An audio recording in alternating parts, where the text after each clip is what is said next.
बहुत समय पहले की बात है। गंगा के किनारे बसे एक छोटे से गांव में हर सुबह सूरज की पहली किरणों के साथ मंदिर की घंटियां बजा करती थीं। गांव वाले अपने अपने काम में व्यस्त रहते, लेकिन उनमें एक समान आदत थी। वे मंदिर के आंगन में दान पुण्य किया करते थे। कोई अन्नदान करता, कोई वस्त्र देता, कोई सोना चांदी चढ़ाता। लोगों का विश्वास था कि दान ही सबसे बड़ा पुण्य है। परंतु ये प्रश्न अक्सर उठता, सबसे बड़ा दान कौन सा है? गांव में एक साधु रहते थे, स्वामी आत्मानंद। वे गहन साधना और ध्यान के लिए जाने जाते थे। उनकी झोपड़ी नदी किनारे पीपल के पेड़ के नीचे बनी थी। एक दिन वे भक्तों से कह रहे थे, दान बहुत प्रकार के हैं। अन्नदान, वस्त्रदान, धनदान, भूमिदान। किंतु क्या तुम जानते हो कि सर्वोत्तम दान कौन सा है? लोग चुप हो गए, किसी के पास उत्तर न था। तभी आकाश से एक मधुर आवाज सुनाई दी। लोग आश्चर्यचकित होकर ऊपर देखने लगे। वहां एक सुंदर पक्षी, नीले पंखों वाला, लंबी पूंछ लिए, चमकती आंखों वाला बैठा था। वही था नीलकंठ। नीलकंठ ने कहा, हे मनुष्यों, तुम दान की बातें करते हो, पर क्या दान केवल वस्त्र और धन तक सीमित है? मनुष्य के जीवन में एक ऐसा दान है जो सबसे बड़ा और दुर्लभ है। यदि तुम सुनना चाहो तो मैं तुम्हें उसकी कथा सुनाऊं। भीड़ मौन हो गई। सभी ने हाथ जोड़कर प्रार्थना की, हे दिव्य पक्षी, हमें वह कथा सुनाइए जिससे हमें सच्चा मार्ग मिले। नीलकंठ ने अपने पंख फैलाए, मानो आकाश से प्रकाश बरस रहा हो। फिर उसने कहना शुरू किया, तो सुनो, मैं तुम्हें एक ऐसी कथा सुनाता हूं जो तुम्हें बताएगी कि सबसे श्रेष्ठ दान क्या होता है।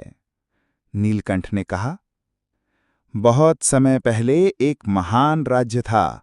उस राज्य का राजा वीरचंद्र अपनी वीरता और दानशीलता के लिए प्रसिद्ध था। हर दिन उसके दरबार में सैकड़ों लोग आते और राजा उन्हें सोना, चांदी, भूमि और वस्त्र दान करता। राज्य में कोई भूखा न रहता, कोई निर्धन न होता। लोग कहते, हमारा राजा दानी है, देवताओं जैसा है। एक दिन राजा ने दरबार में घोषणा की, मैं जानना चाहता हूं कि क्या कोई ऐसा दान है जो मैंने अब तक नहीं किया। मैंने धन, अन्न, वस्त्र, भूमि, यहां तक कि हाथी घोड़े तक दान कर दिए। क्या इससे बड़ा भी कोई दान है? दरबार में सन्नाटा छा गया। मंत्री भी चुप, ऋषि भी मौन।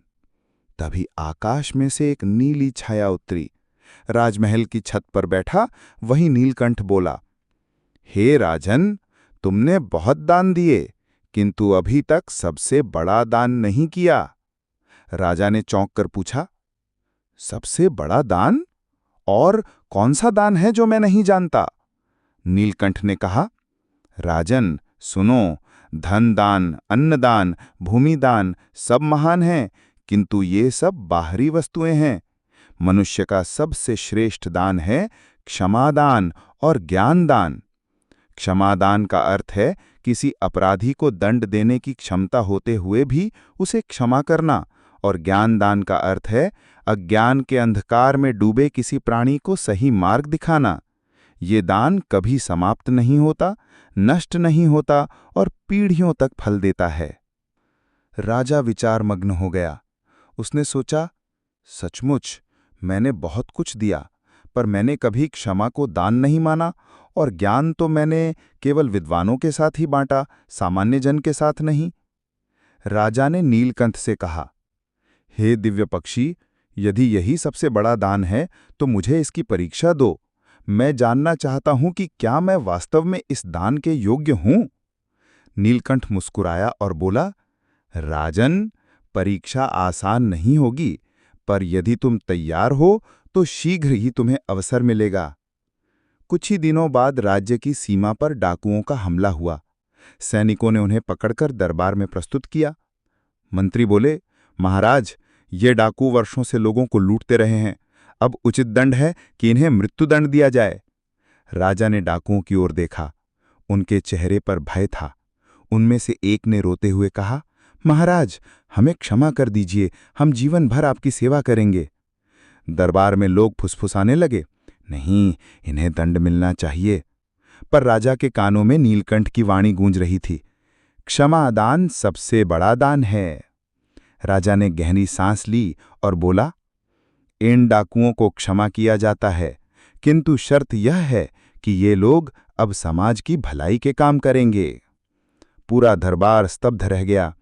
सैनिक चुप, मंत्री मौन, लेकिन डाकू रो पड़े और राजा के चरणों में गिर पड़े। नीलकंठ आकाश में उड़ते हुए बोला, राजन, आज तुमने पहला श्रेष्ठ दान कर दिया, क्षमादान। ये दान सोने चांदी से भी बड़ा है। कुछ समय बीता, राज्य में शांति लौट आई। डाकू, जिन्हें राजा ने क्षमा किया था, अब गांव वालों के साथ खेतों में काम करने लगे। धीरे धीरे लोग ये मानने लगे कि सचमुच क्षमा का दान सबसे बड़ा है।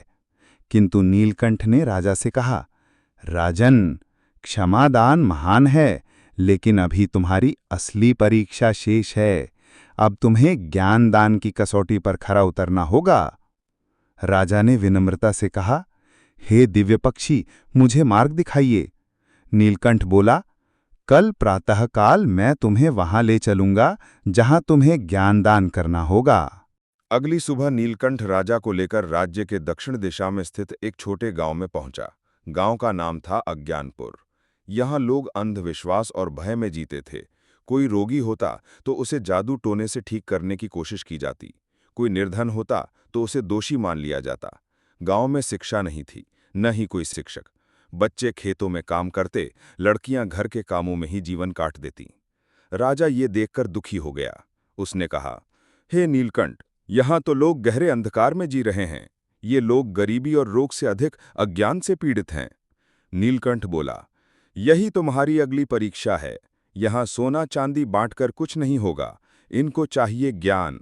अगर तुम इन्हें ज्ञान का दान दे सको तो यही सबसे उत्तम दान होगा। राजा ने तुरंत आदेश दिया कि गांव में विद्यालय बनाए जाएं। ऋषियों और विद्वानों को बच्चों को शिक्षा देने का काम सौंपा। लेकिन नीलकंठ मुस्कुराया और बोला, राजन, विद्यालय बनाना ही ज्ञानदान नहीं है।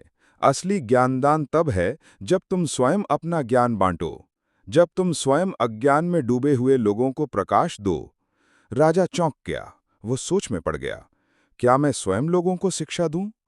कुछ ही दिनों में राजा ने निश्चय किया कि वो स्वयं लोगों को शिक्षा देगा। हर दिन सुबह वो दरबार से निकलकर गांव अज्ञानपुर आता और लोगों को एकत्र करता।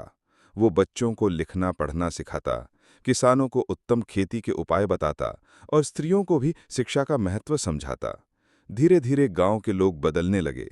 बच्चे अब अंधविश्वास से नहीं डरते। लोग रोग होने पर वैद्य के पास जाते, झाड़ फूंक कराने की बजाय।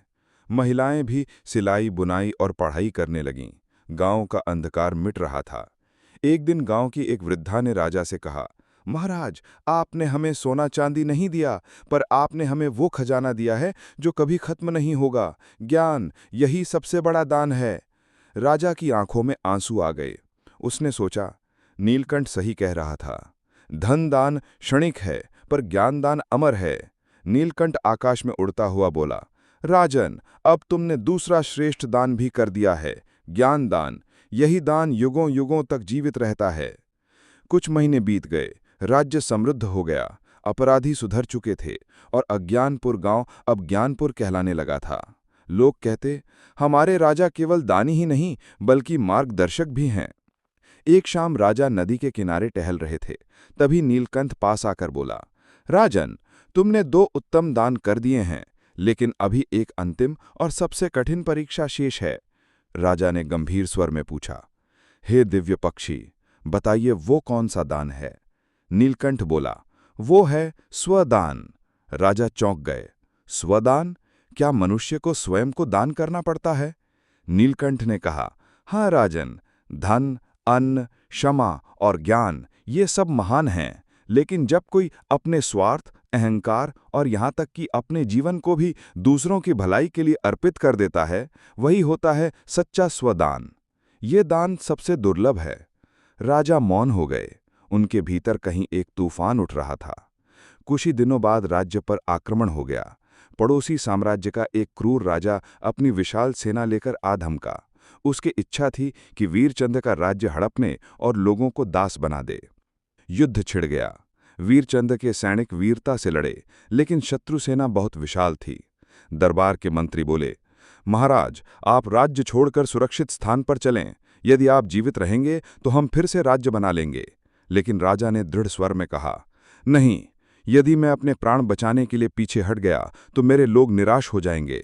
राजा का जीवन जनता का है, उसका सुख दुख जनता का है। मैं अपने प्राण भी इस भूमि के लिए न्यौछावर कर दूंगा। यही था स्वदान का अवसर। राजा ने अपनी सेना को प्रोत्साहित किया, आज हम केवल अपने राज्य के लिए नहीं बल्कि न्याय और सत्य के लिए लड़ेंगे। यदि आवश्यकता पड़ी तो मैं अपना जीवन भी दान कर दूंगा। राजा स्वयं घोड़े पर सवार होकर युद्ध भूमि में उतर गए।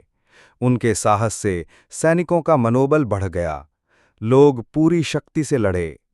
कठिन संघर्ष के बाद शत्रु सेना पीछे हटने लगी, लेकिन युद्ध के अंत में राजा वीरचंद्र गंभीर रूप से घायल हो गए। सैनिक उन्हें उठाकर लाए। राजा ने अंतिम सांसें लेते हुए कहा, हे प्रभु, यदि मेरे प्राणों का दान मेरे लोगों की रक्षा कर सके तो यही मेरा सबसे बड़ा दान है। नीलकंठ आकाश से उतरकर पास आया। उसने धीरे से कहा, राजन, तुमने आज स्वदान कर दिया। यही सबसे उत्तम दान है, क्योंकि इसमें मनुष्य स्वयं को, अपने स्वार्थ और अपने जीवन को दूसरों के लिए अर्पित कर देता है। यही अमृतत्व है। राजा मुस्कुराते हुए प्राण त्याग गए। राजा के बलिदान के बाद राज्य में नया युग आरंभ हुआ। लोग कहते, धन दान और अन्न दान क्षणिक हैं, क्षमा दान और ज्ञान दान महान हैं, लेकिन सबसे बड़ा दान है स्वरदान। नीलकंठ उड़ते हुए आकाश में विलीन हो गया और उसकी वाणी गूंजी, मनुष्य का सबसे बड़ा दान है स्वयं को दूसरों की भलाई के लिए समर्पित करना। यही दान अमर है।